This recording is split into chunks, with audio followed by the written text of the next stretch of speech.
Raita inspired এই সালাদটা যে এত মজা, মাশাল্লাহ, এটা আপনারা ট্রাই না করলে বুঝতে পারবেন না।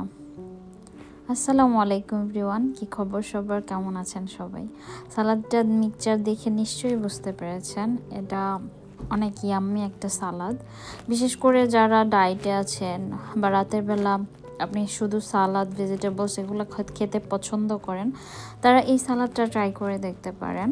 এটা খুবই সুস্বাদু আর খুবই ইজি আর কুইক ওয়েতে বানানো যায়। তো এখানে আমি কি কি আইটেম নিয়েছি সেটা আগে বলে নেই আপনাদের। আমি নিয়েছি কিউকাম্বার, টমেটো, গাজর, তারপর কিউই, অ্যাভোকাডো আর হচ্ছে অ্যাপল।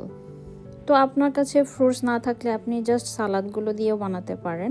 আমার হাতের কাছে ছিল তাই আমি দিয়েছি। আর এই সব ফ্রুটস আমার অনেক পছন্দ, বিশেষ করে অ্যাভোকাডো আর গাজরটা। তো আপনি এই ফ্রুটস আর এই সালাদগুলো সুন্দর করে ধুয়ে সুন্দর করে এভাবে ছোট ছোট করে কেটে নেবেন। কেটে নেওয়ার পরে তারপর যে ইনগ্রিডিয়েন্টসগুলো অ্যাড করবেন সেটা হচ্ছে টক দই। আমি এখানে 2 চা চামচ টক দই নিয়েছি, আপনি চাইলে কমিয়ে বাড়িয়ে নিতে পারেন আপনার পছন্দ অনুযায়ী।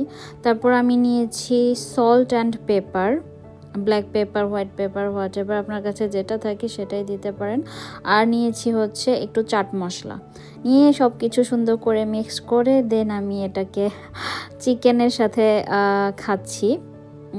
চিকেন, এটা তান্দুরি চিকেন অথবা গ্রিল চিকেন বলতে পারেন।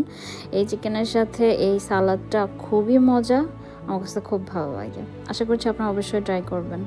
ভালো থাকবেন, সুস্থ থাকবেন আর টিউলিপ অফ সাদবিনের পাশে থাকবেন।